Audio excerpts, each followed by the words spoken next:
Estamos hablando que la interrupción legal del embarazo se da como derecho elemental en determinadas causales, ¿no? O sea, estamos hablando de que de eso también trata la sentencia constitucional. Son 13 delitos que están en el Código Penal, que la diputada Mansilla en el año 2014 ha señalado de que son inconstitucionales, porque hubo un avance normativo en temas de tratados, convenios, y nuestra Constitución lo ha establecido dentro de lo que se llama los estándares internacionales y dentro del bloque de constitucionalidad.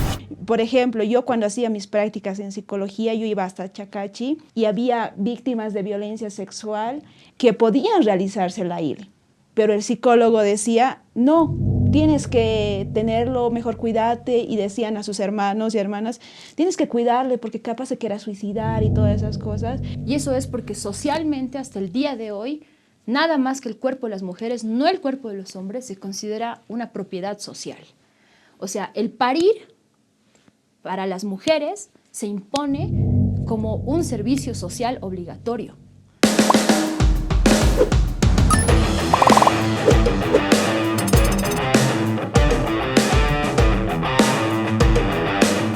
Bienvenidas y bienvenidos a un nuevo episodio de Contextatarias, el junte de las Gregorias. Estamos felices de poder reunirnos nuevamente en este espacio seguro, gentil, que también nos moviliza, nos hace encontrarnos y preguntarnos. Hoy tenemos un tema bastante movilizador, textualmente movilizador, porque nos moviliza, salimos a las calles, ya se van a enterar un poquito más. Hoy vamos a estar hablando un poco sobre los desafíos de la sentencia constitucional 206-14 para el ejercicio del derecho a decidir, ahí en el marco del 28 de septiembre, ayer. Bueno, y queremos recibir a gente que nos acompañe siempre que está aquí, que es lindo volver a ver aquí en el Contextatarias. Querida Carol, responsable de comunicación de aquí del Centro de Promoción Gregoria Paz, una alegría tenerte aquí. Ella no sabe, pero ella siempre está en todos los programas, solamente que normalmente está al otro lado, pero siempre es lindo tenerla también de este lado. Gracias, Ale. Sí, o sea, siempre estoy atrás, pero ahora estoy adelante. No estoy al frente, acá cámara, ¿sí? No, para mí un gusto volver a estar, retomar esta segunda temporada. También son nuestros primeros capítulos y enfocarnos a esta temática tan importante es, bueno, algo muy movilizador para Gregoria Pasa como tal, ¿no? Entonces, un gusto para mí estar acá, conversar y también tener a caras nuevas invitadas en el set de Gregorias y, bueno, por supuesto, porque son Gregorias también, ¿no? Entonces, gracias, chicas, chicos, y bienvenidos a todos. Eso, ya un casero de Contextatarias, pero la primera vez que en esta segunda temporada, Ever Flores, responsable legal del Centro de Promoción Gregoria Pasa. Alejandra, ¿cómo estás? Buenas noches, gracias por la invitación. Para mí es un gusto estar presente el día de hoy y tocar este tema, ¿no? Que es esta sentencia constitucional. Creo que es un avance en tema de derechos de las mujeres y creo que hay que verlo, hay que analizarlo y también hay que conocer cuáles son estas barreras que aún hay que trabajar. Eso, los desafíos es una pregunta que también nos va a movilizar nuestra conversación el día de hoy. También queremos dar la bienvenida a Cosette Mamani. Ella es activista, feminista y facilitadora en temas de seguridad digital y violencia digital, fundadora y coordinadora de Revueltas. Primera vez que te tenemos aquí, una alegría poder tenerte. Qué lindo estar en este espacio y estar con mujeres bien potentes que la conocemos diariamente en la lucha feminista, ¿no? Feliz de estar acá. Esta es una característica, si nos queremos dar flores aquí en Contestatarias, es que se genera un encuentro eso, ¿no? Entre nosotras, caras conocidas, caras que tal vez nos hemos visto de lejos en las marchas, en las movilizaciones, en los encuentros, pero ahora nos damos un tiempito para sentarnos y conocernos mejor. Eso. También queremos dar la bienvenida a Violeta Tamayo Oliver. Ella es politóloga y militante de Pan y Rosas. Bienvenida. Gracias, Ale. Bueno, gracias a las compañeras también por la invitación. Igual feliz de compartir con compañeras, con compañeros con quienes siempre estamos ahí constantemente dándole a este y a otros temas en las calles, en los espacios de diálogo y más ahora, ¿no? Que es en el marco de la lucha por el 28 de septiembre por el derecho al aborto legal, que es fundamental, ¿no?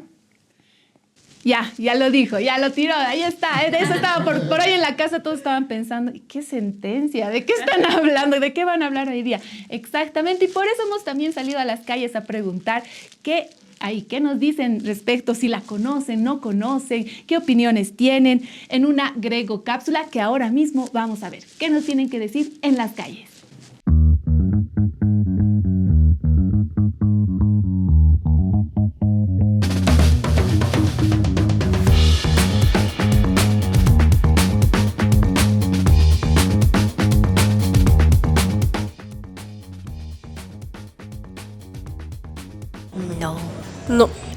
No sé del tema. Algo, muy poco. Que está permitida bajo ciertas modalidades, creo que es abuso y...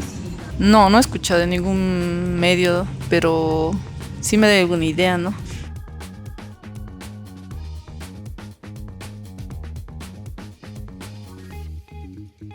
No. Sí, estoy de acuerdo. Según mi punto de vista, creo que sí estaría de acuerdo porque si es una violación, creo que no tendría por qué cargar con esa responsabilidad la menor. Sí. Sí. Sí. Estoy en contra. Dependiendo el problema que tengan, ¿no? Si es como dices, si es con una violación, todo, estaría de acuerdo, pero si fuera por algún motivo adicional, no. Dependiendo de las circunstancias, estaría en contra o a favor. A medias. Depende de la circunstancia. A favor. Estoy a favor. Sí, muchas amigas. No. Sí, una amiga. Sí. No. Sí.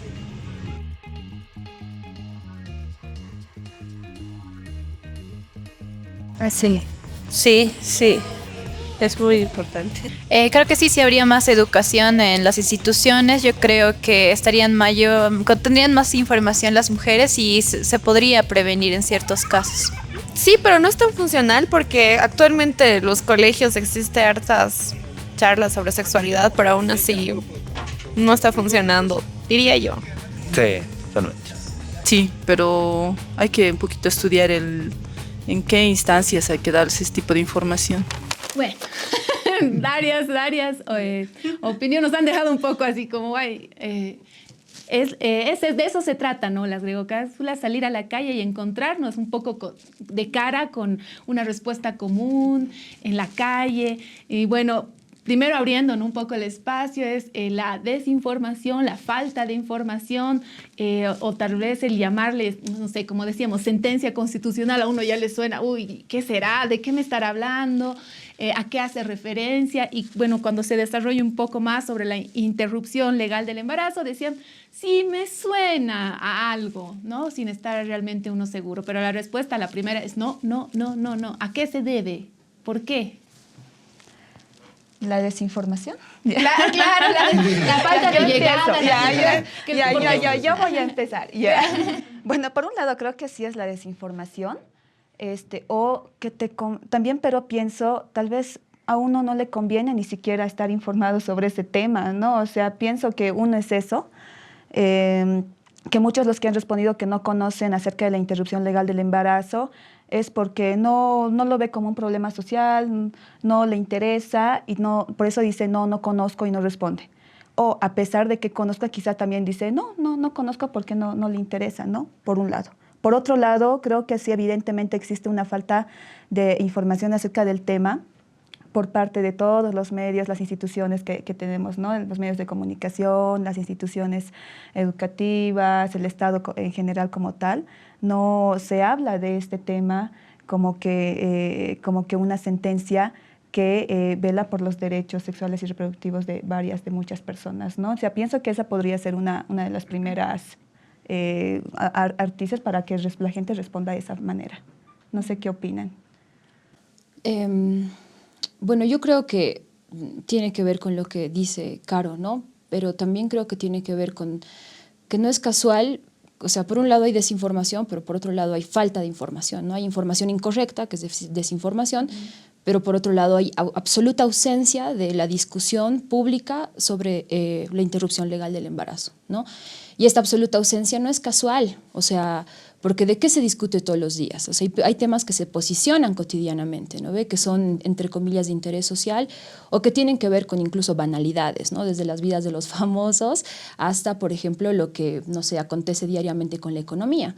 Pero generalmente lo que ocurre con la vida de las mujeres, lamentablemente, es tema secundario, ¿no? O sea, es decir, se banalizan los hechos de violencia, se banalizan, qué sé yo, las muertes cotidianas, se hipersexualiza a las mujeres. Entonces, ese es un tema muy complejo, ¿no? Es decir, y el aborto y la interrupción legal del embarazo como uno de los temas que afectan nuestras vidas, porque estamos hablando de que, o sea, son cientos de mujeres las que mueren todos los años por esta causa, ¿no? Pues se deja como elemento secundario, cuando en realidad es una de las principales causas por las que las mujeres nos morimos.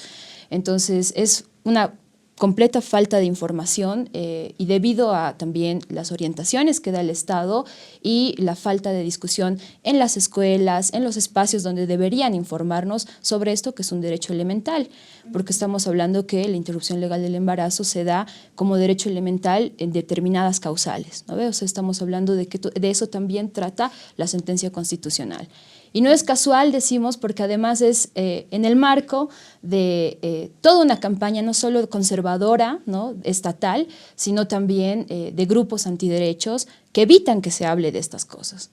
¿Y cómo evitan que se hable de estas cosas? Hemos visto, por ejemplo, que sobre la educación integral en sexualidad, que se quería implementar y de manera muy escueta, digamos, ¿no? Porque tampoco es que se quería implementar como debería ser en la malla curricular. Incluso con esa pequeña miseria que quería otorgar el Estado, han salido los antiderechos a decir que no se hable de esto, que quieren hacer abortar a nuestras hijas, etcétera, ¿no? Entonces, es por esto, o sea, hay mucha campaña contra los derechos de las mujeres y en particular para hablar de la interrupción legal del embarazo, ¿no? No es algo prioritario, ¿no?, para el Estado. Es que también es un tema bien complejo, ¿no? Yo creo que el tocar ese tema, y lo decías al inicio, Alejandra, ¿no? O sea, tocar el tema del aborto, sí implica tener muchos puntos de vista, y creo que a veces al ser tan complejo, muchas veces el tema se polariza, ¿no? Para poder, digamos, comprender realmente qué es lo que nos plantea esta sentencia constitucional. Y muchas, por ejemplo, lo que decía Violeta, por ejemplo, evidentemente los medios de comunicación trazan la agenda comunicacional, mediática, ¿no? Y siempre va a estar el tema económico, el tema político, y estos temas que también se debería de tratar, lamentablemente se lo va rezagando, ¿no? Ahora bien, también creo que es una crítica, una autocrítica para nosotros como instituciones. ¿Qué estamos haciendo para poder difundir esta información? Muchas veces simplemente estamos trabajando, qué sé yo, con grupos focales, pero no estamos llegando a expandir esta información. Tenemos este poderoso aparato, ¿no? Y muchas veces este poderoso aparato nos da también la posibilidad de poder generar contenido que vaya pues con esta temática, pero lamentablemente el interés también que le da a la población para poder informarse acerca de estos temas, ¿no? Y lo que se veía ahí en la entrevista o en la encuesta, ¿cuántos conocen de esta sentencia? ¿Esta sentencia de qué nos habla? Realmente nos habla, ¿qué nos dice este artículo 266? En esta sentencia constitucional, y tal vez un poquito también para poder informar a la población, son 13 delitos que están en el Código Penal, que la diputada Mansilla en el año 2014 ha señalado de que son inconstitucionales. ¿Por qué? Porque hubo un avance normativo en temas de tratados, convenios, y nuestra Constitución lo ha establecido dentro de lo que se llama los estándares internacionales y dentro del bloque de constitucionalidad. Ha tomado como base estas sentencias constitucionales y ha identificado estos artículos del Código Penal son inconstitucionalidades. Y dentro de eso estaba el artículo 266. Ya estaba este artículo, pero ¿qué se ha llegado a modificar? ¿No? Dentro de este artículo, o sea, antes de la gestión 2014, ya estaba el aborto impune. Es decir, te exime de responsabilidad a la persona quien realice el aborto. Ya se encontraba, pero ha modificado ciertas características. Por ejemplo, ya antes de la 2014 te pedía de que esté iniciado un proceso penal. Y lamentablemente en nuestro país el proceso penal es pues años y años. Y más y aún si vas a tocar temas de agresión sexual. Eso lo han tachado, le han dicho es inconstitucional. Entonces ahí ya se quita ese parámetro, pero sigue hasta ese, es un delito pero que te exime, ¿no? Y también la parte donde te dice, donde tiene que tener sí o sí con el tema de la autorización de la mujer, ¿no? Entonces son palabras que se ha ido quitando a una tipología, a una normativa que ya se tenía, pero esto marca un hito porque es un avance dentro de los derechos de las mujeres. Es decir, hasta el 2014 no había ninguna asambleísta, senadora que se dio cuenta de esta inconstitucionalidad, ni siquiera instituciones que trabajaban en pro de los derechos de las mujeres. Pero sí hubo esta asambleísta que se dio cuenta, esta diputada planteó y pues se hizo un análisis jurídico y que yo les invito, son casi 50 páginas de esta sentencia constitucional, los miembros del Tribunal Constitucional hacen un análisis hasta desde el tema sociológico. O sea, de por qué se debe de considerar estos aspectos para modificar no solamente este artículo, otros artículos. Es decir, esta sentencia constitucional no solamente toca el aborto impune, toca otros delitos que va también en beneficio de las mujeres. ¿Conocerán las mujeres esos artículos? No, evidentemente por la prioridad, por el tema que se toca, solamente se ve, por ejemplo, el tema de la ILE. Ahora, el tema de la desinformación. Por ejemplo, yo les invito, aquí vamos al Centro de Salud Final Los Andes, en la puerta está, y dice qué es el ILE, la sentencia constitucional y en qué caso se debe de aplicar. Eso tendría que replicarse en todos los centros de salud. ¿Para qué? Para que la mujer cuando asista a hacer su control prenatal, cuando ya se entera que está en gestación, tenga conocimiento de esta información y tener una área donde pueda haber un profesional. En el caso, por ejemplo, de los centros de salud, es el área social, ¿no? Es el área donde la trabajadora social muchas veces tiene que dar este tipo de información.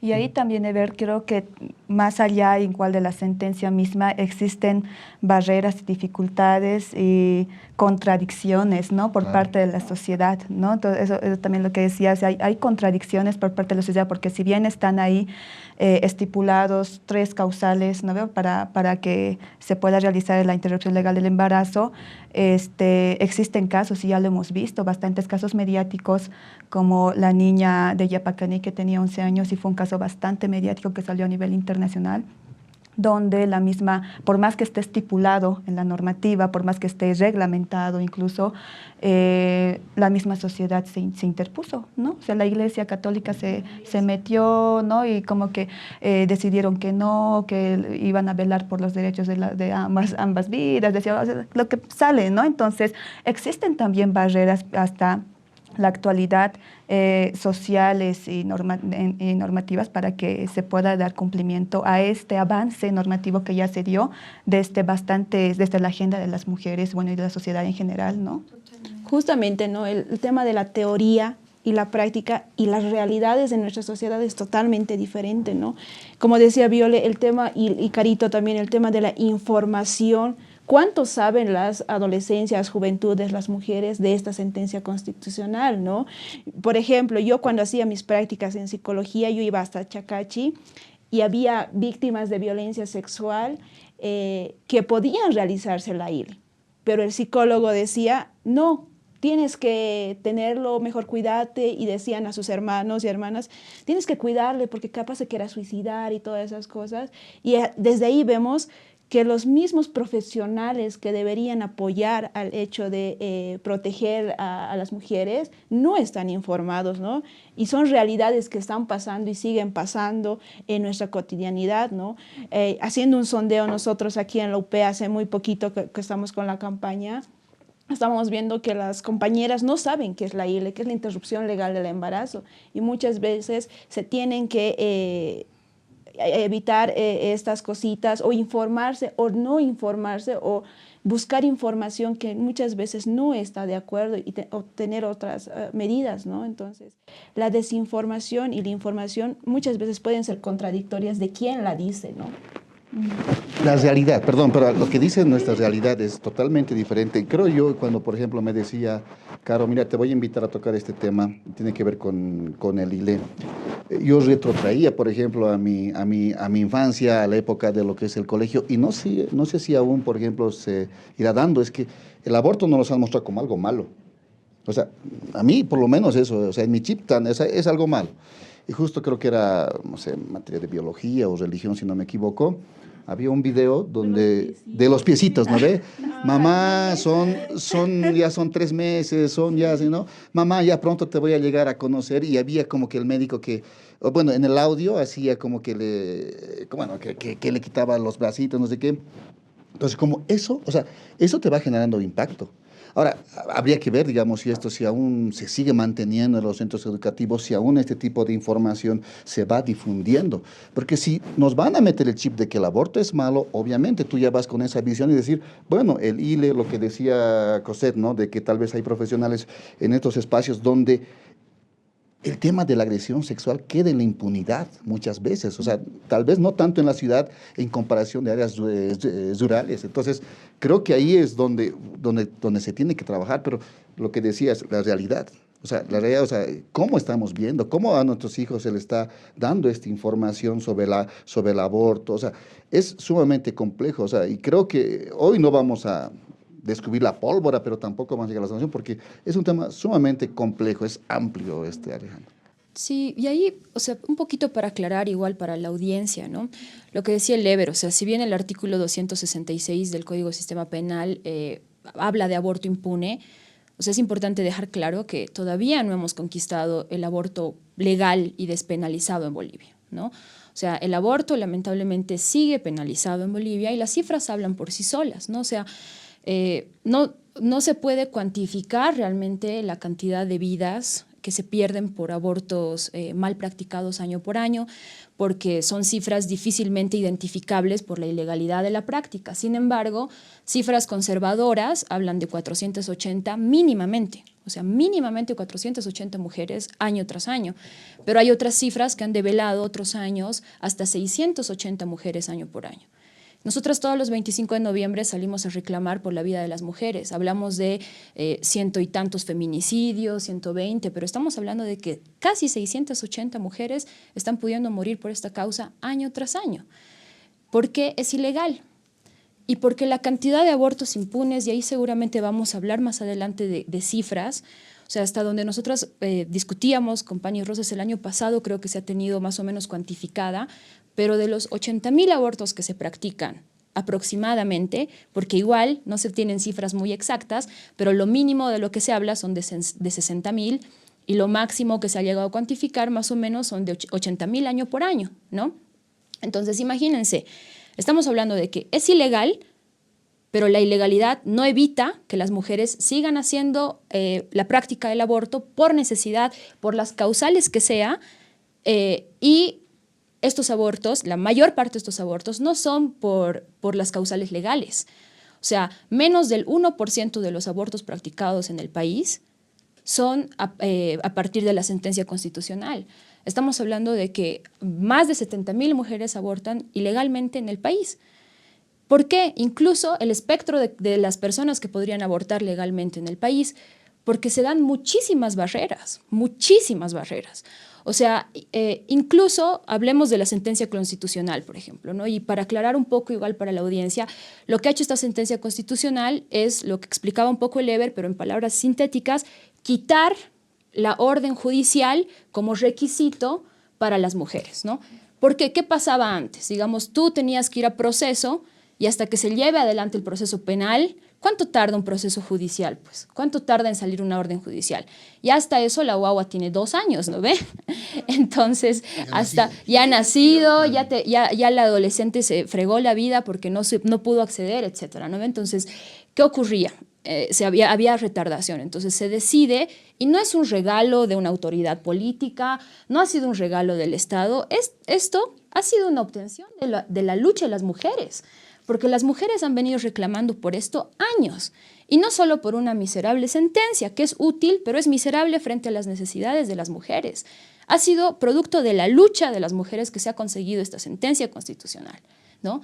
Entonces, y aún así no se aplica. No se aplica por lo que decía Caro también. Tú vas, por ejemplo, a centros médicos, nos ha pasado ya con compañeras que pudiendo acceder legalmente, hay médicos que argumentan esto de la objeción de conciencia, pese a que todos los centros de salud en teoría, ¿no? Reglamentariamente, por el procedimiento técnico, deberían garantizar un personal de salud que atienda a las mujeres y no lo hacen. Entonces, muchas mujeres tienen que peregrinar para buscar atención, incluso por la causal salud o causal violación. Y lo mismo ocurre en el caso de, y esto tiene que ver no solo con la penalización legal, sino con la penalización social del aborto, ¿no?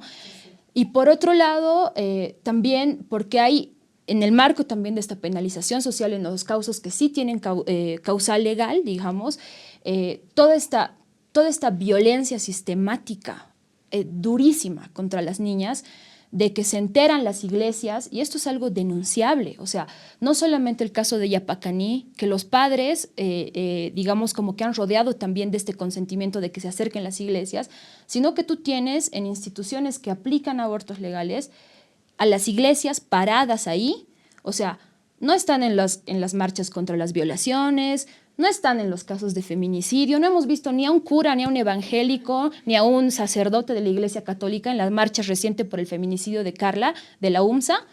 Ahí brillan por su ausencia estos tipos, ¿no ve? Cuando violan a una niña, etc. Pero cuando se trata de ir a fregar a las puertas de las clínicas para evitar que las niñas aborten, están ahí haciendo campañas. Vergonzosa actuación de los grupos antiderechos, ¿no? Vergonzosa, repudiable. ¿Y para qué? Para obligar a niñas violadas a parir. Si no me equivoco, estamos hablando de que se dan más o menos 200 denuncias por violencia sexual al día. Y son más o menos 90 embarazos de niñas y adolescentes diarios en el país. Entonces, ¿de qué hablamos? ¿De qué hablamos? O sea, realmente es una actuación hipócrita, ¿no? La de las iglesias, pero no lo hacen de manera gratuita. Las iglesias y los grupos antiderechos tienen esta lógica porque también estamos en un estado que, lejos de ser un estado laico, es un estado que permite que estos grupos tengan poder, se articulen. Estos grupos, estamos hablando de que, por ejemplo, el ministro de Justicia, Iván Lima, y esto no sé si es de conocimiento público, pero ustedes sí lo deben saber, el tipo es del Opus Dei. O sea, estamos hablando de que el ministro de Justicia es de los grupos más conservadores, antiderechos, misóginos, anti-LGTBI, anti-aborto, etcétera, de Bolivia. Y no solo eso, ¿no ve? O sea, grupos de poder como hasta la misma Yanine Áñez y demás eran de con mis hijos no te metas, ¿no ve? Entonces, todos los partidos tienen en sus filas grupos antiderechos que han evitado y obstaculizado que las mujeres avancemos en esto. Porque si estamos hablando de que la menor cantidad de abortos son abortos legales y que más de 70,000 mujeres están abortando, pese a que es ilegal, estamos hablando de que tenemos un problema mayúsculo en el país y que necesitamos avanzar en la despenalización y no solo la sentencia constitucional y el artículo 266, que desde ya son importantes y que todas las personas deberían conocer, todas las mujeres en particular, pero son insuficientes, ¿no? Son insuficientes. Ahí lo que decías, Violet, se refleja bastante en todos los discursos que están saliendo, que son discursos misógenos y machistas, ¿no? Por parte de algunas autoridades, que no voy a mencionar. Pero que Dilo. ya sabemos.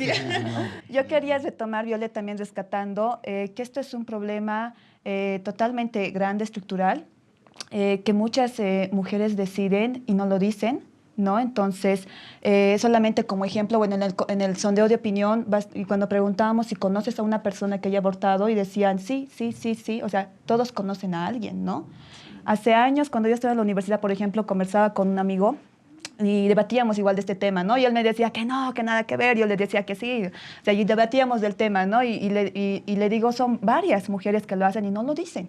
O sea, es algo que está pasando, es una realidad. Y él me decía, no. Y me llama 2 semanas después y me dice, Carito, te cuento algo, tenías razón, me dice. ¿Por qué? Mi licenciado el otro día nos ha preguntado a todo el curso, a ver, levanten la mano si alguien conoce a una persona que haya abortado, hacia una mujer que haya abortado. Y todos han levantado la mano, eran como que 3 que no levantaron.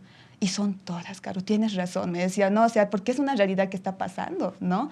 Y como decías, Viole, no, son cifras, o sea, no hay cifras exactas, porque están los lugares clandestinos, están algunos centros, y esto también, y muchas de las muertes que ocurren a causa de esto, son pues también gente que no ha accedido a un dinero o que no tiene dinero y ha podido pagar un centro de salud con especialistas, con un buen trato, etc. Si no hay un lugar clandestino. Y los lugares clandestinos en Bolivia abundan, ¿no? También tiene que ver la clase. La garita. La clase está Sí. totalmente atravesada. También no lo dicen por ese tema social, ¿no? No es como que una mujer se levanta un día y dicen, ya, yo voy a ir a abortar, digamos, que fuera como un deporte, ¿no?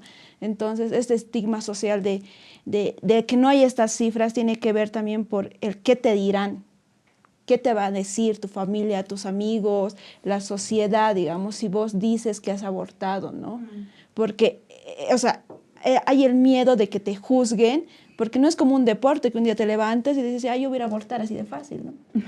Y creo que también es eso, o sea, ver la otra realidad, ¿no? Desde la mujer, o en este caso desde esa víctima que ha sufrido. Justamente año pasado nosotros como institución teníamos el patrocinio de un caso de agresión sexual, ¿no? En donde la madre se llega a enterar de que su hija estaba en gestación ya faltando 1 mes o 2 meses antes del alumbramiento. Llega acá, se hace la denuncia, se hizo todo el acto investigativo, recién se llega a enterar la madre que había sido su hija abusada en un minibús. O sea, se ha hecho todas las investigaciones, se ha tratado de recuperar la cámara donde ha pasado, donde la grabación donde ha pasado todo eso.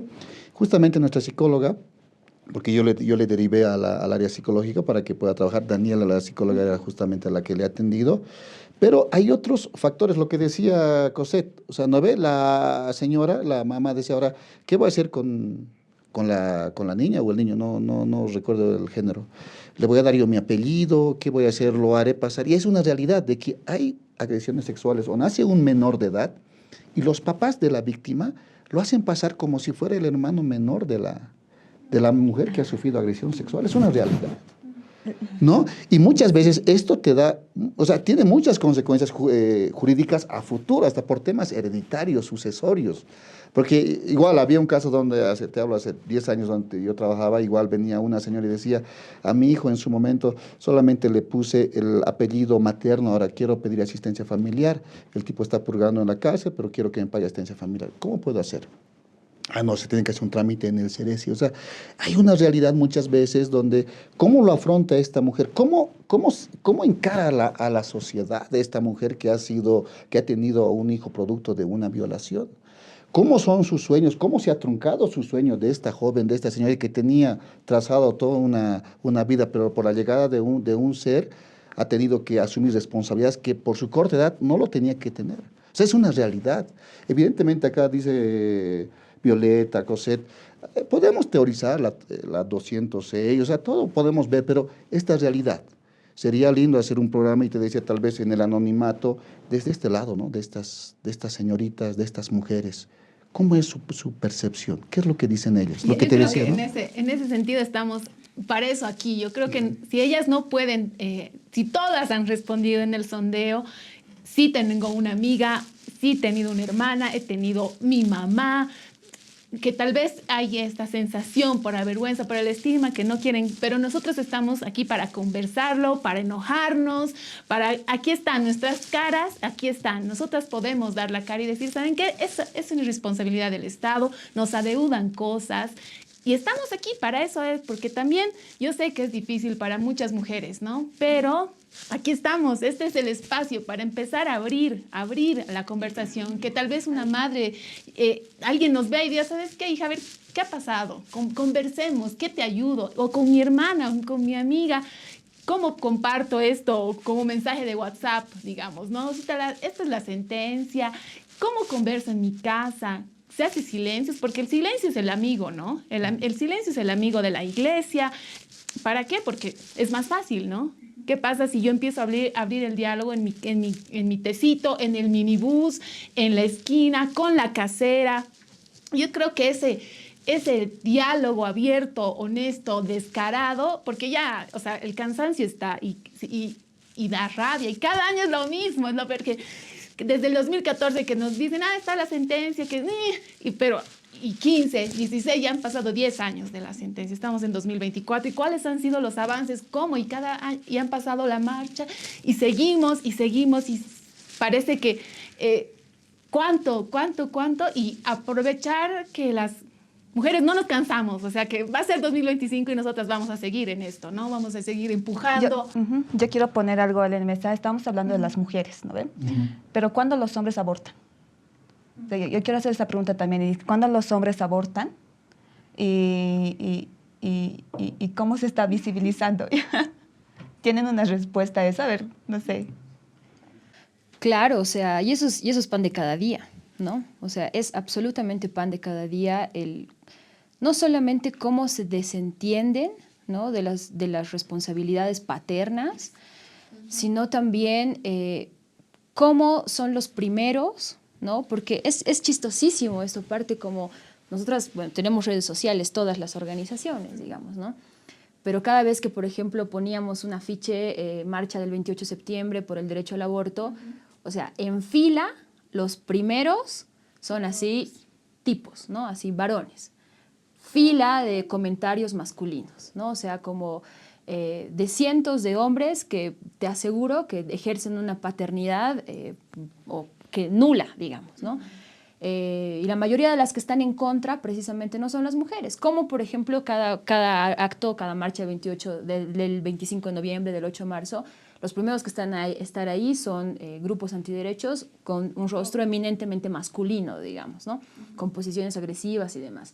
Entonces, sí creo que hay como este juego, ¿no? En que socialmente además, o sea, porque no es solo una responsabilidad individual, ¿no? Sino como socialmente, por todo lo que tiene que ver con la división sexual del trabajo, etcétera, los hombres no asumen una paternidad responsable, incluso si se limitaran solo a dar económicamente cierto monto de dinero. O sea, el estar ahí, el criar un hijo, el hacerse responsables no solo de sus gastos, sino también de sus afectos, etcétera, ¿no? Y todo lo que tiene que ver con los trabajos cuidados, que no se les reconoce a las mujeres, pues nunca los van a tomar 100%, digamos. Y eso no se criminaliza socialmente. Sí, o sea, si los hombres se desentienden, ya voy a pagar mi asistencia familiar, y esto todavía sí lo hacen, porque muchas veces no lo hacen, no se criminaliza socialmente.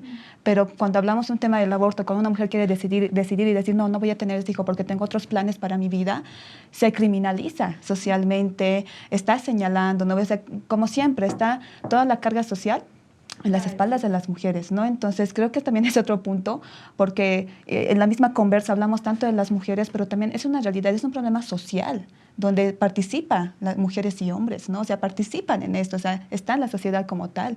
Cuando una decide abortar, y como decías, José, no es una decisión fácil, ¿no? No es algo que como que, ya pasó, y listo, lo hago. Y al mes siguiente otra vez te embarazas y lo hago. O sea, no es como que cada mes vas a estar haciéndolo. O sea, no es una decisión fácil. Y también el proceso después de realizar también es un proceso de qué es lo que pasa con ella, ¿no? ¿Qué es lo que pasa? ¿Cómo se contiene durante toda esa etapa, durante toda esa situación por la que ha pasado, ¿no? O sea, ¿qué es lo que pasa? No es que va a estar feliz y como muchos opinan, ¿no? También creo que es una cuestión de doble moral, ¿no? Cuando una mujer decide sobre su autonomía de su cuerpo y dice, no, ¿por qué? Así digan, no. Pero cuando un hombre decide desligarse de las responsabilidades, es como que ya como que lo normalizan también, ¿no? Dentro de la sociedad, pero también hay una doble moral de decir que cuando una mujer quiere decidir sobre su cuerpo y no quiere tener hijos, es el tema de lo estás haciendo mal, o el hecho de que pueda asumir la responsabilidad materna solo ella, es como que también lo criminaliza, ¿no? ¿Por qué vas a asumir la maternidad si tienes que pedir pensiones, digamos? Entonces, hay este juego de dobles morales a la conveniencia también de quién lo está diciendo, ¿no? Ahí yo tengo un matiz contigo, Carito, sobre lo que decías respecto a, digamos, que puede ser difícil el post-aborto, digamos. O sea, yo creo que es importante hablar de esto nosotros como feministas, porque hay que desestigmatizar el hecho de que el aborto es traumático. O sea, claro que es como dice la Cosette, que no es como que, ay, me desperté y como el aborto se puede practicar, entonces me voy a hacer un aborto porque se me ocurrió, digamos, ¿no? O sea, eso no existe. O sea, nadie es que elige hacerse un aborto. Pero pasar por una práctica de aborto, o sea, en sí mismo el aborto no te produce traumas, ¿no? Lo que te genera, digamos, como ni siquiera traumas, sino te intimida, es que sea una práctica ilegal. O sea, ¿a quién no le va a dar miedo? Pues es como, ay, o sea, como saber que estás haciendo algo que puede tener un delito de cárcel.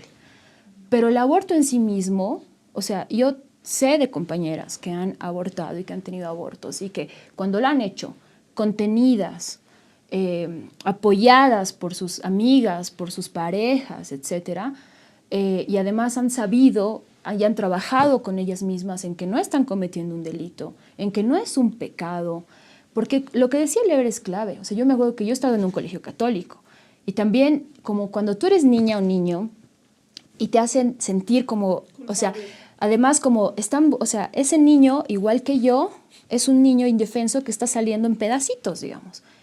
Y quienes hemos visto, por ejemplo, abortos legales, ¿no? Hemos acompañado a compañeras a abortos legales, hemos visto que literalmente lo que sale no es ni un piecito ni un bebé. O sea, el aborto legal hasta las 13 semanas es literalmente como un coágulo menstrual. O sea, es así. O sea, es así, digamos, ¿no? Entonces es absurdo, o sea, pensar que están así como el feto ingeniero, digamos, ¿no? O sea, no tiene nada que ver con el feto ingeniero, ¿no ve? O sea, es alejadísima la práctica del aborto hasta las 13 semanas y, de hecho, no es para las mujeres y la misma OMS, la Organización Mundial de la Salud, reconoce que el aborto en sí mismo, o sea, bien practicado, un aborto bien practicado no tiene ni por qué causar ni secuelas físicas ni psicológicas, ¿no? ¿Qué es lo que te causa? O sea, no solo la penalización, sino que también tienes al cura de la iglesia que te dice asesina, criminal. O tienes a la vecina que te dice, qué sé yo, pecadora, te vas a ir al infierno. Eso es lo que le causa a las mujeres, pero el aborto en sí mismo no. ¿No? Ahora es diferente tener una pérdida de un bebé que deseabas, digamos, ¿no? Que estabas planificando. Lógicamente eso, pues si tú quieres, pero si no quieres, y yo no tengo ninguna vergüenza de reconocer, por ejemplo, en mujeres que se han hecho abortos deseados, o sea, que ellas realmente no han elegido eso, por múltiples causas, por violación, por temas de salud que son legales, pero también en otros casos compañeras que, por ejemplo, han sido responsables con su sexualidad y aún así les ha fallado el método anticonceptivo, compañeras que no querían quedar embarazadas y por diferentes y todos válidos motivos han querido abortar, porque no solo las mujeres abortan porque han sido violadas, las mujeres abortan porque no lo tenían planificado y porque se dio de alguna forma.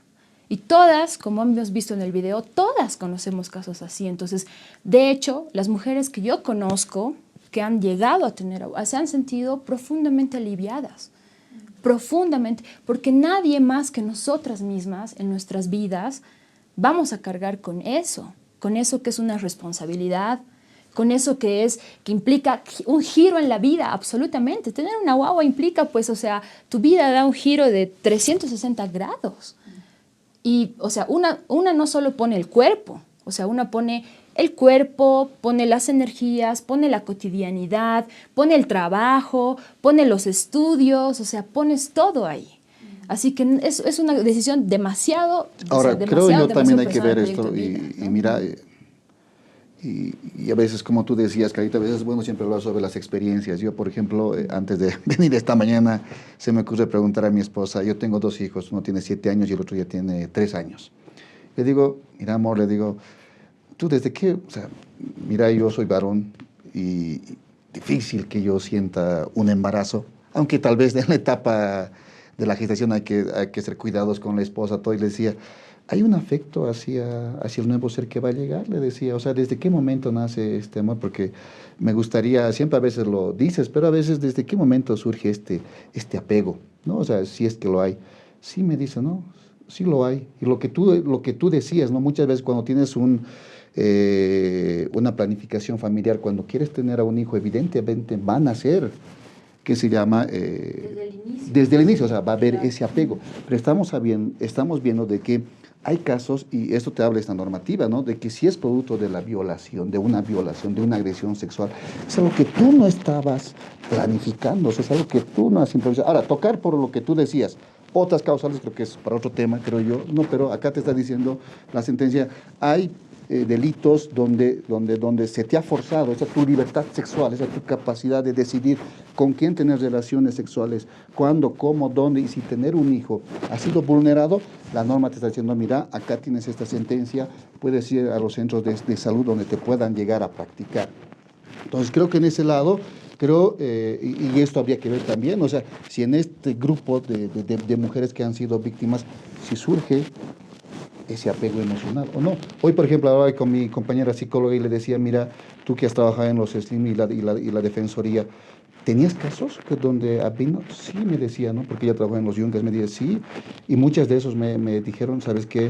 Me recuerda a su papá, al agresor. O sea, son ese tipo de cosas que a veces puede que el médico, al objetar que no va a hacer esta práctica, puede estar restringiendo a una mujer a hacer recuerdo cada vez a su agresión sexual, ¿no? Y creo, y te decía, Violeta, es un tema sumamente complejo, creo yo, y no sé si el tiempo nos da para... Hasta que nos digan cómo. Creo yo, y no sé, la pregunta sobre el aborto, mira, yo no sé cómo te puedo responderla, yo así la verdad, porque sé que hay papás totalmente irresponsables y nadie se lo va a negar. Si a un papá le dices, mejor no me pagues asistencia familiar, el tipo chocho de la vida no asume responsabilidad, es una realidad. Pero también creo que hay varones que sí les gusta cuidar, tener estos cuidados con su esposa, pasarla, con ella todo lo que es la etapa de la gestación, apoyar, acompañar en el momento del parto. Antes no había, por ejemplo, eso, ¿no? O sea, de acompañar en el parto, ¿No te dejaban entrar? Sí, no, ahora que hay ahí, ¿no? Entonces creo que sí, es otra realidad. El tema no amerita tocar esto, pero creo que para mí, como varón, sumamente complicado de decirte. En la conversación, más allá de que Lever nos está acompañando hoy día, con sus miradas. No sé qué haces acá. No sé qué haces acá. Pero claro, ese diálogo es en el que nosotras nos preguntamos, ¿no? Y sí, hay la intención, digamos, de, bueno, ¿qué pasaría? Pero finalmente no es su cuerpo, ¿no? Por eso no sabes qué responder. Sí, por eso. Sí. Es sobre el cuerpo de las mujeres y ahí está, ¿no? ¿Y por qué? Porque además otros, a través del Estado, la Iglesia, asumen como propia esta conversación que ¿en qué momento se ha planteado que esta conversación tiene que ver con la iglesia? ¿De dónde? ¿No? ¿En qué? Yo quisiera, ¿no? Y después tal vez alguien puede comentar esta relación iglesia-aborto, ¿a quién le conviene? ¿No? ¿A quién le conviene silenciar y a quién le conviene traerlo sobre la cura, mesa? ¿No? Tal vez invitarlo. Pero es que además estamos hablando de una iglesia que objeta el derecho al aborto, objeta la educación sexual y comete, como lo hemos visto recientemente, actos de pedofilia, o sea, lo que hemos visto con los diarios del cura Pica, etcétera, o sea, y ese es tema para otra. Sí. Ahí podemos venir si quieren. Ya, nos invitan también. Ya. Pero no, es terrible porque se oponen a todo, Y sobre lo que decía Leber, bueno, y sobre el tema de la iglesia, solo como dato curioso, la iglesia en realidad no es que siempre se opuso al aborto. Y ese es un tema súper apasionante porque tú ves los cambios políticos en la posición de la iglesia desde la antigüedad. De hecho, la iglesia empieza a dar un giro antiaborto, sobre todo con la revolución industrial, porque antes de eso sí tenían una posición como que las mujeres aborten. En la revolución industrial la iglesia católica empieza a girar tremendamente. ¿Por qué? Porque empiezan a requerir que las mujeres empiecen a parir para dar más mano de obra. Y ahí es cuando la iglesia dice, no, las mujeres tienen que parir porque la industria necesita niños que trabajen, porque además en ese momento los niños eran mano de obra barata, digamos, ¿no? Bueno, dato curioso. Sobre lo que decía Leber, ya, claro, o sea, puede haber paternidades responsables, nadie dice que no, pero son la excepción que confirma la regla. O sea, de hecho, la mayor, no sé, todos los procesos que hemos facilitado, incluso acá, digamos, como con compañeras gremiales, con mujeres de liderazgo, o sea, toditas, casi toditas, las que yo he conocido, tenían procesos por asistencia familiar. O sea, nunca es que los tipos dicen, ya te voy a dar de manera... Tú, Ever, sabes eso, sí, digamos. Sí. O sea, tú así, además es capísimo el Ever en asistencia familiar, pero es así como... Nunca es así. Yo no conozco un solo caso de compañeras que... Bueno, creo que un par, digamos, pero además en círculos muy alternativos, ¿no? Así de estos hombres que intentan así de construirse, digamos. Pero son poquísimos, o sea, realmente, y... Claro, es como esta cuestión, ¿no? O sea, porque estos hombres existan, no es que ha dejado de existir el patriarcado, son excepcionalidades al machismo que no hacen que el sistema deje de ser patriarcal. Y eminentemente ahí, o sea, el cuerpo de las mujeres es un campo de disputa, ¿no? Y es un campo de disputa en cuanto al aborto, porque el aborto, o sea, si nosotros dimensionamos lo que tiene que ver la interrupción legal del embarazo y el aborto por cualquier causal, implica el derecho a la autonomía corporal. O sea, no puede ser que en pleno siglo XXI nosotras no podamos decidir qué va a pasar con nuestro cuerpo. A nadie le pasa eso más que a las mujeres. Estamos hablando de los hombres. Y bueno, estamos hablando también de los hombres trans, porque también hay que hablar de que los hombres trans también se embarazan, ¿no? O sea, no es que, o sea, es importante mencionarlo también. Pero a nadie le pasa más que a los cuerpos, digamos, como feminizados, ¿no? Socialmente, esto, o sea, que no podamos decidir qué nos va a ocurrir, ¿no? ¿Qué nos va a ocurrir? Eso es una cosa elemental. Y eso es porque socialmente, hasta el día de hoy, nada más que el cuerpo de las mujeres, no el cuerpo de los hombres, se considera una propiedad social. O sea, el parir para las mujeres se impone como un servicio social obligatorio. Y no solo se nos impone parir, sino se nos impone una maternidad que generalmente es indigna. O sea, estamos en una sociedad que nos obliga a parir además en medio de un contexto económico de crisis, en medio de un contexto machista, patriarcal, donde los trabajos de cuidado no son distribuidos de manera equitativa, donde el Estado no te va a garantizar guarderías públicas, lavanderías públicas, comedores públicos. O sea, es jodida nuestra situación. Sí. Encima de que no nos garantizan una maternidad digna, no nos dan el derecho a elegir si es que por cualquier causa hemos quedado embarazadas. Entonces es una pelea elemental.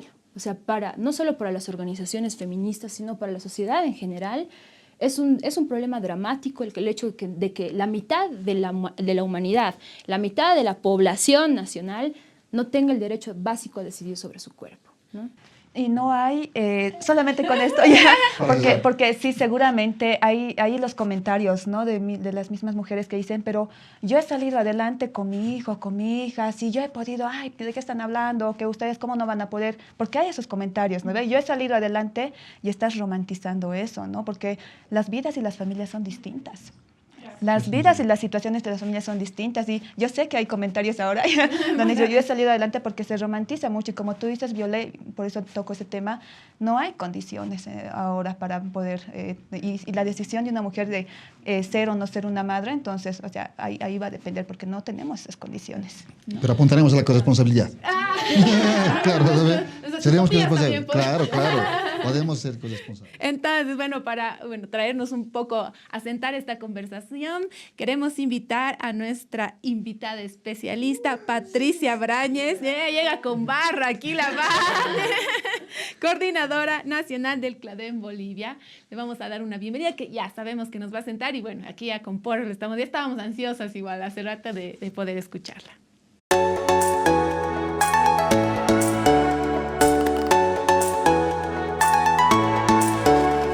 Bueno, aquí ya la tenemos a Patricia, que nos ha escuchado un poco toda esta conversación movilizadora. A ver, te escuchamos, querida Patricia. Muchas gracias. Lo que comentaba al ingresar es que es un ejercicio muy difícil el estar detrás escuchando las opiniones, porque uno tiende a reaccionar por varias cosas que se han dicho, ¿no? Creo que, en primer lugar, hay que puntualizar que el aborto impune en nuestro país existe mucho antes de la sentencia constitucional. Está incorporado en el Código Penal desde 1970. 72, claro, el Código Banzer, ¿no? Y que paradójicamente se ha incorporado en un estado dictatorial, ¿no? Por un dictador que incorpora el aborto impune, otras figuras más de delitos de aborto, pero que de una u otra manera garantizaba, digamos, el acceso sin límite gestacional para realizarse un aborto en caso de violación, incesto, estupro o riesgo de la vida o salud de la mujer embarazada, ¿no? Entonces, hay que tener esa referencia siempre. El impedimento y el obstáculo que había en ese momento con la aplicación del Código Penal era precisamente la orden judicial, ¿no? La orden judicial que significaba no solamente denunciar el delito, porque eso iba por un lado, y por el otro lado la mujer tenía que tener la autorización de un juez para acceder al sistema de salud para que se realice el aborto, ¿no? Con un procedimiento invasivo, o sea, ubicándonos, digamos, en esa época, ¿no? El avance que ha habido con la sentencia 206-2014 es que se elimina esa autorización judicial. Ese es el avance. ¿Y qué ha significado eso? Que una mujer que está en situación de violencia sexual pueda ir al Ministerio Público o a la policía a denunciar el hecho de violencia sexual.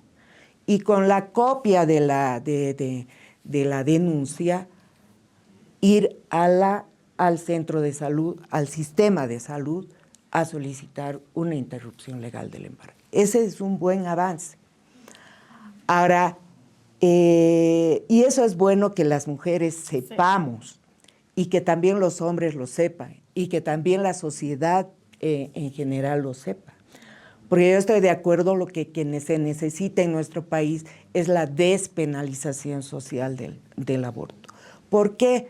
Porque nos rodea prejuicios, nos rodea el tutelaje del sistema patriarcal a través de la Iglesia y del propio Estado sobre los cuerpos de las mujeres. Y eso es lo que tenemos que romper en nuestro país, ¿no? Creo que las mujeres tenemos que apropiarnos, digamos, de este derecho, que es el derecho a decidir sobre mi propio cuerpo, ¿no?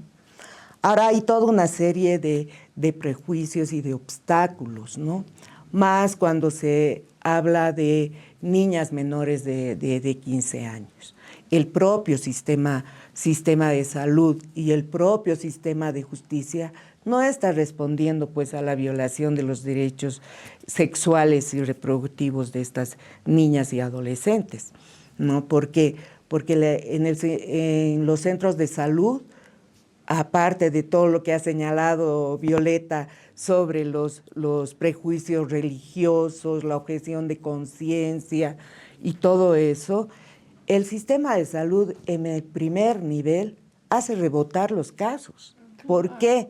No les da la gana de responder a una emergencia.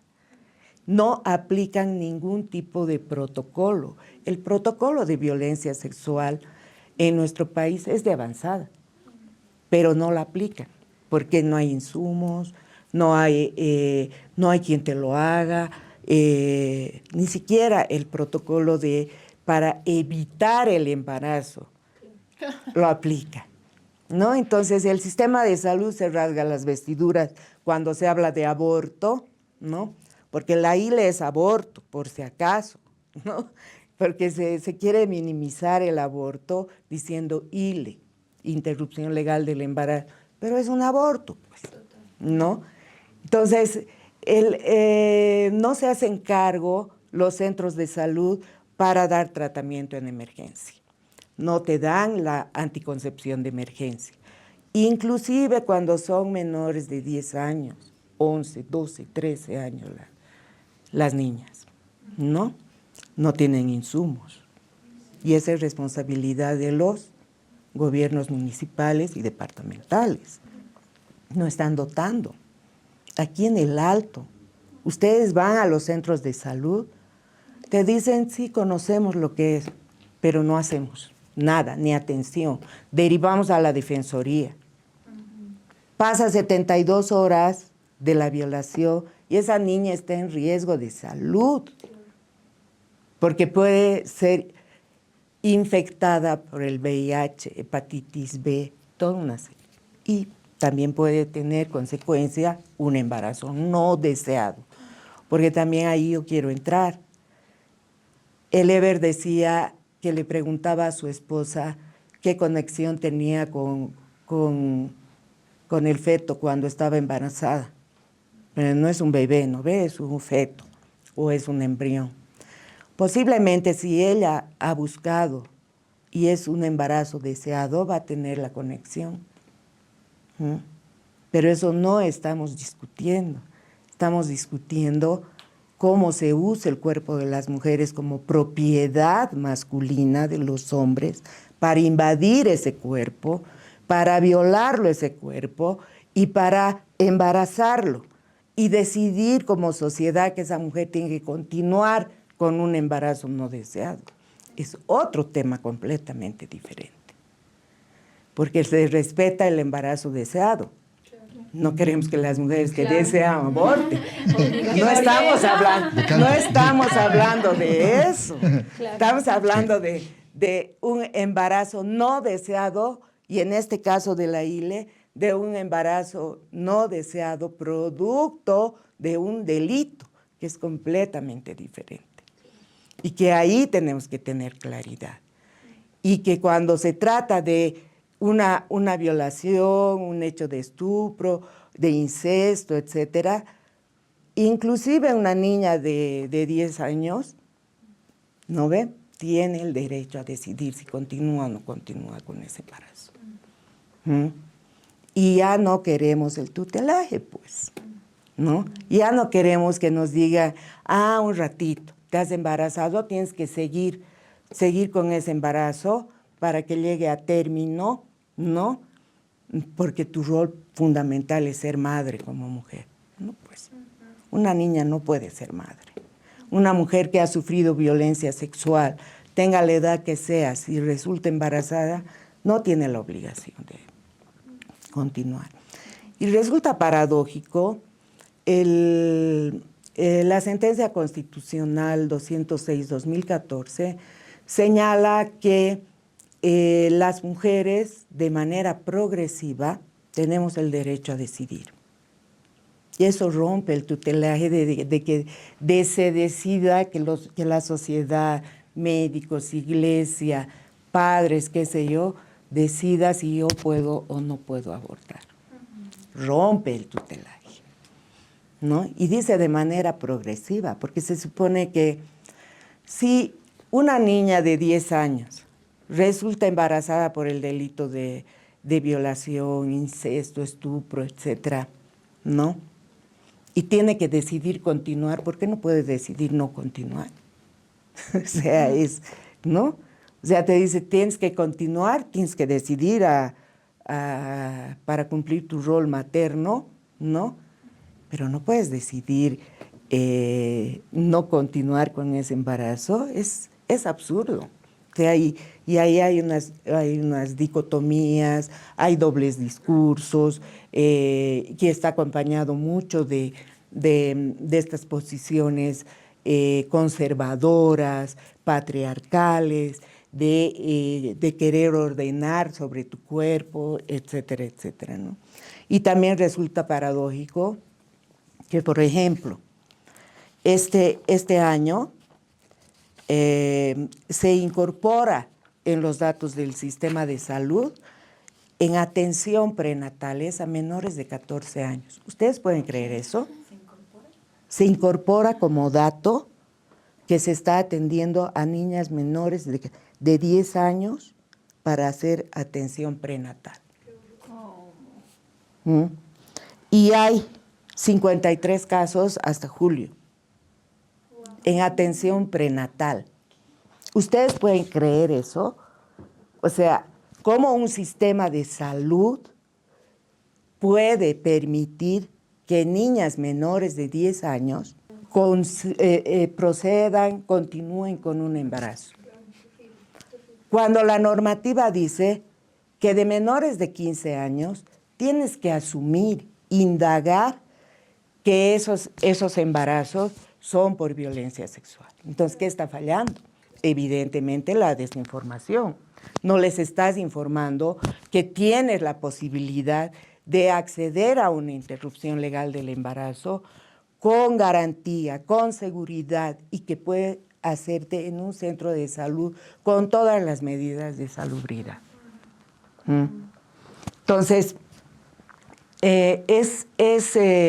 estamos en una sociedad que te habla desde una posición conservadora, religiosa, de que el aborto es pecado, de que no, o sea, pese a todo lo que dice nuestra Constitución Política del Estado, pese a la normativa que existe, se habla mucho de los derechos de las mujeres, etcétera, no hemos avanzado porque no hemos cambiado. Porque la sociedad todavía es muy conservadora en nuestro país. Y es mucho más fácil culpabilizar a la mujer, ¿no? Y no dicen nada, pues, de los hombres que no tienen una responsabilidad paterna, ¿no? Pero si estás embarazada es porque te ha fallado el método anticonceptivo, porque no te cuida. ¿Y dónde está el hombre? Porque no se cuida también él.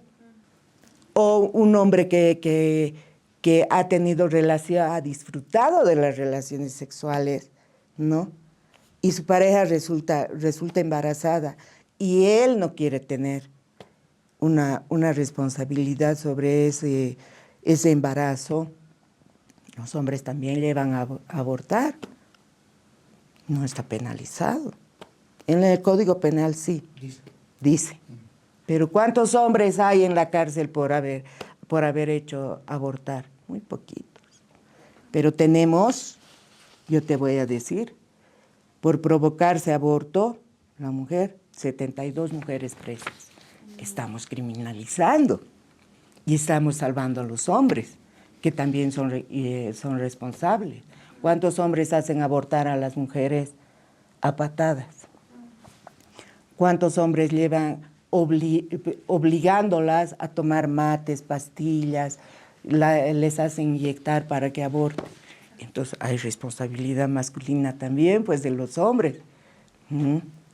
¿Cuántas de las muertes que dice el estudio de mortalidad materna en nuestro país, que es el 13% por aborto, cuántas de esas son responsables los hombres? Entonces hay muchas cosas que tenemos que hablar sobre esto, ¿no? Creo que no es suficiente, digamos, decir, mujer, tienes el derecho de acceder, qué sé yo. Tienes que hacer cambiar la mentalidad. Y ahí viene toda la cuestión de la despenalización social, ¿no? Lo otro, el Estado tiene la responsabilidad de hacer cumplir, porque tenemos la sentencia constitucional, tenemos el procedimiento técnico, tenemos el protocolo de manejo para violencia sexual. Solo estamos hablando de la interrupción legal del embarazo. No estamos tocando lo clandestino, porque ese es otro mundo y que se lleva miles de mujeres a la tumba también, ¿no? Pero solo lo legal está fallando en nuestro país. Y esa es una deuda del Estado con las mujeres, con las niñas y adolescentes, porque no está respondiendo a las necesidades y demandas. Y de las autoridades, no solamente de los centros de salud o del área legal, de los tomadores de decisiones. ¿Por qué no autorizan la compra de anticoncepción de emergencia o dotar de anticoncepción en toda la gama moderna en los centros de salud? No lo están haciendo, precisamente por esas posiciones conservadoras que tienen nuestras autoridades.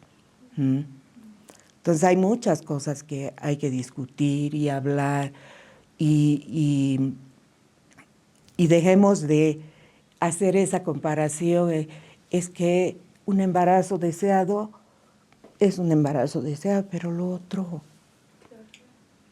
Porque la problemática y lo que se lleva a mujeres a la tumba son esos obstáculos que existen, ¿no?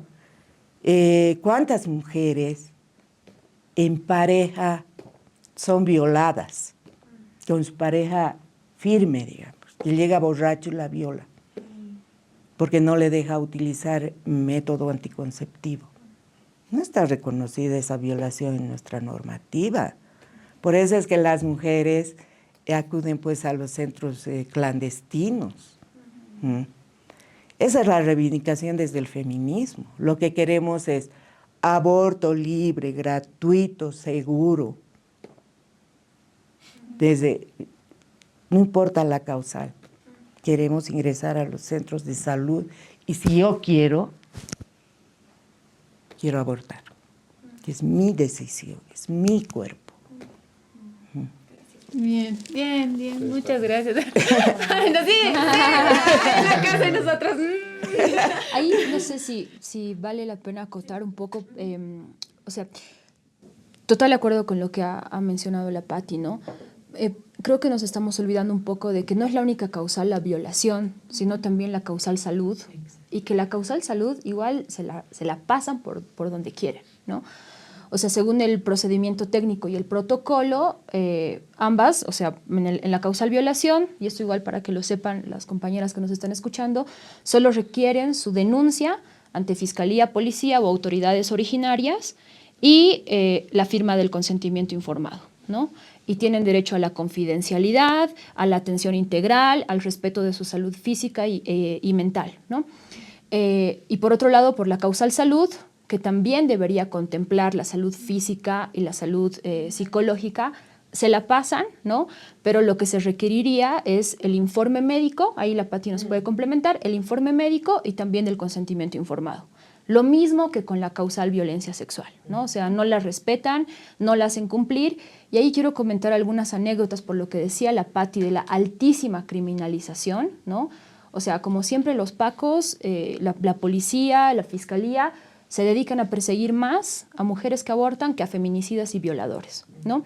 De hecho, hemos tenido no uno, sino varios casos de compañeras, ¿no?, que sí querían hacerse abortos legales, han ido a centros de salud y no se les ha atendido, han intentado hacerse abortos con pastillas, incluso habiendo sido diagnosticadas por causa de salud, y han terminado criminalizadas, y hemos tenido que hacer toda una campaña para que las suelten, y ahí siempre, o sea, hacemos redes, por ejemplo, con Patti, con compañeras, con Cosette, con otras compañeras, porque incluso por las causales legales, cuando llegan a centros médicos, las persiguen, denuncian. o sea, las joden, Las arrestan, las aprenden, ¿no?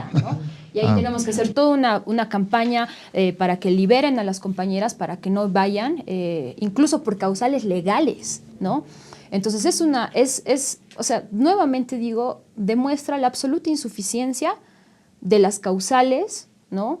Que son desde ya, porque imagínate, o sea, si tú dices causal salud y la salud mental es parte de eso, en teoría, por ejemplo, una mujer que queda embarazada sin haberlo deseado y que sabe que estar embarazada bajo un embarazo que tú no querías, cualquiera que haya sido la causa, ya es afectación a la salud mental. Entonces, podría considerarse que todos los abortos pueden entrar en las causales de salud, pero el Estado le vale y no lo hace, digamos, ¿no? Porque de hecho, o sea, si yo curso un embarazo, qué sé yo, me descuidé, pero si estoy embarazada y me afecta psicológicamente, ya es causal salud. O sea, debería ser. Pero los centros médicos les vale por hongo. O sea, no lo van a hacer. Entonces, demuestran nuevamente que es absolutamente insuficiente. Es absolutamente insuficiente. O sea, las mujeres necesitamos pelear por la despenalización y la legalización del aborto, pero además, o sea, y esto para que se sepa también, el procedimiento técnico debería implicar no solamente que las mujeres vayan y se practiquen los abortos de manera segura, sino también que se hable de la anticoncepción después del aborto, ¿no? Es decir, deberían implantárseles de manera gratuita, si ellas desean, implantes anticonceptivos o darles anticonceptivos orales, lo que las mujeres elijan, ¿no? Obviamente tampoco se hace, ¿no? Pero, ¿por qué peleamos desde el feminismo? O sea, no peleamos solamente porque se legalice y se despenalice el aborto en todas sus causales, sino también o lo que decía la Patti, la despenalización social, pero eso implica educación sexual, ¿no? O sea, educación sexual integral, y eso implica educación laica, sexista, gratuita, no sexista, perdón, gratuita y de calidad. Y eso implica pelear necesariamente, y eso lo planteamos muy enérgicamente desde Pan y Rosas, contra la intromisión de las iglesias en la educación, ¿no? O sea, más en un país en el que sabemos que la mayoría de las escuelas de áreas rurales de convenio están a manos de la Iglesia Católica, en un estado laico. O sea, y aquí tenemos evangelistas. Escuelas evangelistas, cristianas, o sea, las iglesias tienen dominio, no solamente, digamos, amplio dominio en el campo de la salud, sino también en los centros hospitalarios, ¿no? O sea, gracias a la precariedad del sistema de salud nacional, son los evangélicos, los católicos, etcétera, que ponen tal posta hospitalaria, centro de salud, en tal pueblo, digamos, ¿no? Entonces, eso también permite que las iglesias y los sectores antiderechos tengan controles sobre la educación y sobre la salud. O sea, están remetidos en el Ministerio de Salud y en el Ministerio de Educación y en el Ministerio de Justicia. Entonces, pelear por el derecho al aborto implica educación sexual integral, la clásica del movimiento feminista, ¿no? O sea, que es educación sexual para decidir, anticonceptivos para no abortar y aborto legal para no morir, ¿no? O sea, exigimos al Estado que el paquete completo tenga que ver con el hablar de la sexualidad humana, y eso implica no solo incluso el aborto y anticonceptivos, sino prevención de la violencia, los derechos humanos de las mujeres y de la población en general, pero además que los jóvenes y las les adolescentes sepan, por ejemplo, que pueden acudir a centros de salud y pedir métodos anticonceptivos, que se destabuice la sexualidad, ¿no? Pero también que los anticonceptivos sean de amplia llegada y que puedan ser accesibles a todas y a todos, ¿no? Y el aborto legal como medida, porque lo que decía Lal es real, o sea, tienes lugares, literalmente, en los que los abortos, clínicas privadas, que no voy a mencionar para no generar persecución, pero la verdad es que los pinches médicos privados, o sea, compañeras, son los primeros en oponerse, argumentando la objeción de conciencia, y los mismos te cobran 3,000 bolivianos por abortos seguros en clínicas. Tú vas a la garita de Lima y encuentras abortos de 200 bolivianos.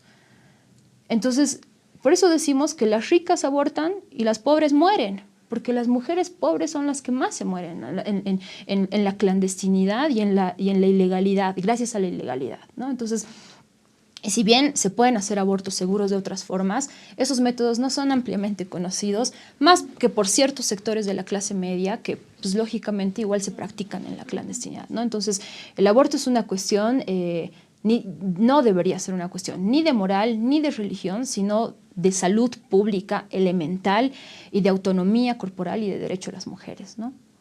Bien, bueno, con eso vamos a ir, nos quedaríamos hablando mucho más, porque es absolutamente movilizador y claro, despierta fibras que a uno le da rabia. Aquí nos conmovemos, pero también nos enojamos, porque es claro, lo que nos han compartido la Kate, la Patricia, la Violeta, es así y así lo queremos mostrar ahí en sus casas. Entonces, bueno, ahí comenten esta sensación, si este enojo es compartido, las tareas que tiene el Estado, las responsabilidades que no cumple o que son enunciativas, como ya nos han comentado. Entonces, bueno, es un largo camino, pero nosotras no nos cansamos, estamos y ahí vamos a seguir resistiendo. Bueno, y ahora como ya vamos a un poco cambiar la nota con nuestro sector Juntas Hacemos Historia.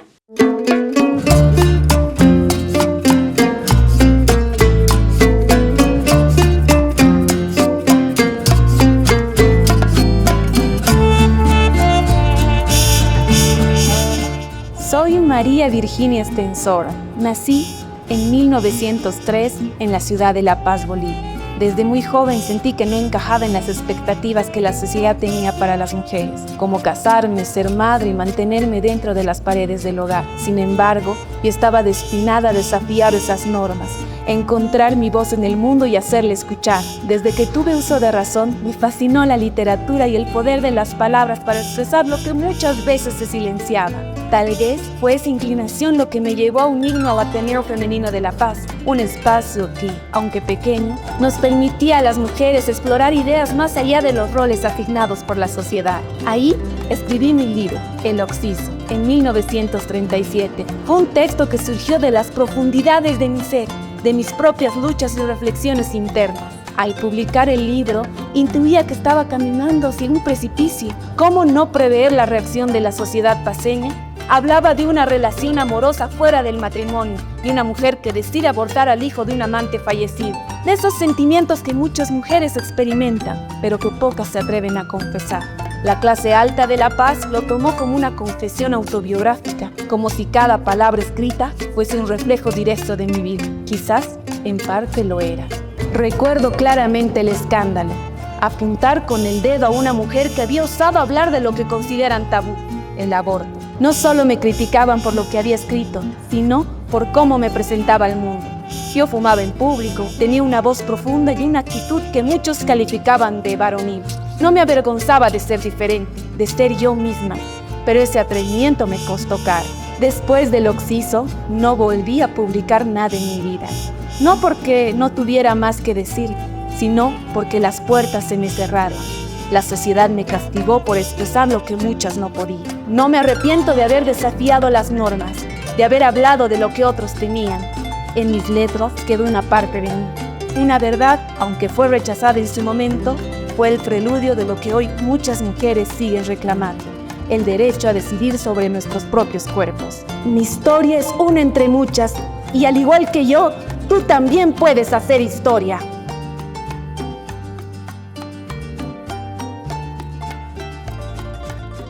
Y eso ha sido Juntas Hacemos Historia. Ya para cerrar, Violeta. Bueno, gracias a todas, todos por habernos invitado. Pues la verdad es que genial charlar con todas las compañeras y los compañeros que han estado presentes. Además, escuchar a la Pati siempre es ilustrativo. Lo decía hace rato, súper esquemática la Pati para presentar. Y pues nada, creo que hay que seguir peleando por la despenalización y la legalización del aborto. No puede ser que las mujeres sigan muriendo, ¿no?, de la forma en la que lo hacen todos los años por esta causa, ¿no? Y es un derecho elemental nuestro, ¿no?, ejercer nuestra autonomía corporal y decidir sobre nuestros propios cuerpos. Así que a seguir peleándola, ¿no?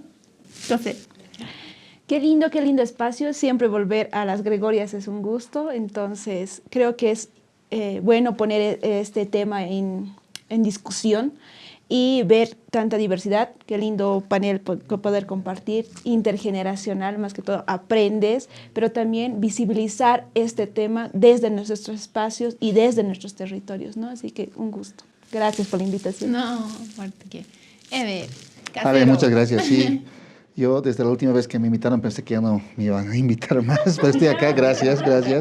Gracias y realmente satisfecho por este panel. Violeta, Cosette, Patti, ¿no? Creo que Carol, creo que es un bonito espacio para poder tocar estos temas y creo que estamos para eso, ¿no? Para tocar, tal vez para poder generar debate en la población. La gente ha debido aprender algo más sobre esta sentencia y creo yo, esto también tiene que trasladarse a los centros educativos, tal vez a las organizaciones donde se tiene que tocar estos temas para que la población llegue a conocer. Si no lo difundimos, ¿quién lo va a hacer? Hemos visto que el Estado realmente no está cumpliendo con su labor, entonces creo que son estos espacios donde debemos de tocar y también generar información hacia la población. Gracias, Ale, y pues esperemos vernos pronto. Claro que sí, el casero de la casa. Sí. Patti. Bueno, gracias por la invitación.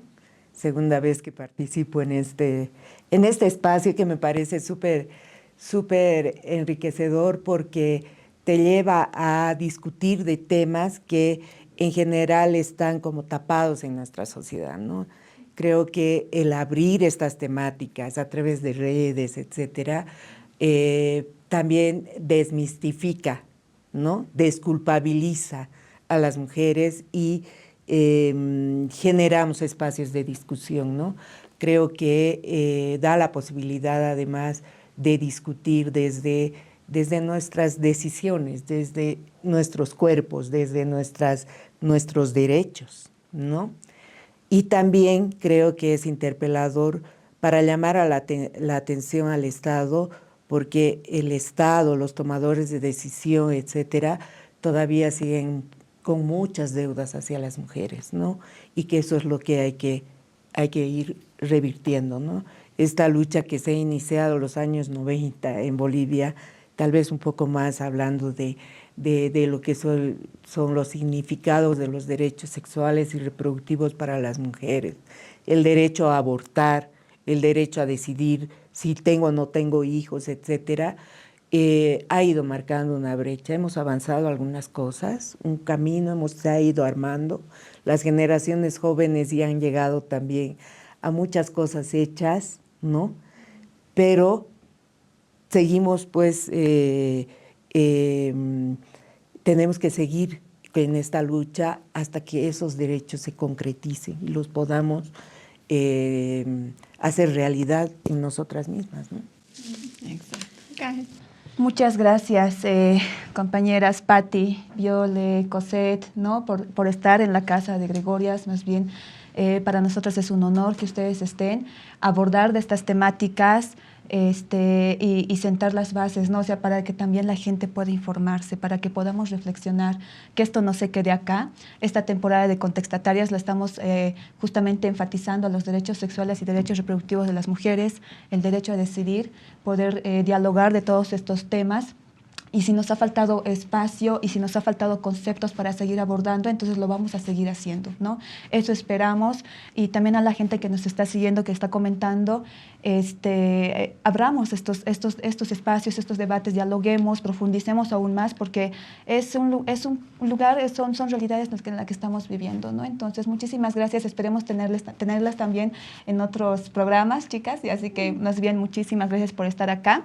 Ay, sí. Quiero... Antes de que se acabe, les vamos a hacer la entrega de unos presentitos. También, sí, a manera de agradecimiento. Ahí está para la Viole, para Cosette, igual un recordito de Gregorias. Por si acaso a todas las invitadas, a todas las invitadas que tenemos este recuerdito, así que acepten. Excepto para Eleven. Excepto para Eleven. Sí, yo también, como lo decíamos al inicio, igual esto es para reforzar la autonomía económica de las mujeres. Son justamente materiales de mujeres emprendedoras que han realizado, y ahí están los contactos, ya por si quieren, ya haciendo publicidad, ¿no? Que igual son parte de Gregorias, son Gregorias también. Entonces, eso, ¿no? El mensaje final, dejemos de culpabilizar a las mujeres, ¿no? Dejemos de culpabilizar por todo y dialoguemos todavía más de estos temas, ¿no? Y también que todos los domingos no estamos saliendo a las 8 de la noche, así que no se olviden porque esta temporada y estas temáticas van a seguir todavía profundizándose. Sí, no se olviden los domingos 8 de la noche, conéctense ahí en Facebook, también va a estar subido a YouTube. También en el primer comentario vamos a dejar fijado la sentencia por si alguien quiere ir y buscar y leerla completa, una tarea que todos nos vamos a dar o para compartir, ahí la vamos a tener fijada. Y bueno, ahí anímense a compartir, mientras más interactúe la gente, a más gente le llega esta conversación, esto que a nosotros nos apasiona muchísimo, que queremos que más gente pueda compartirla y ver un poco cómo es este diálogo, ¿no? Este junte, como le han denominado, que a mí me parece que eso engloba muy bien lo que nosotras hacemos. Yo soy Ale. Yo soy Patricia. Yo soy Carol. Yo soy Ever. Yo soy Cosette. Yo soy Violeta. Y esto ha sido Contextatarias, el junte de las Gregorias. Hasta el siguiente domingo.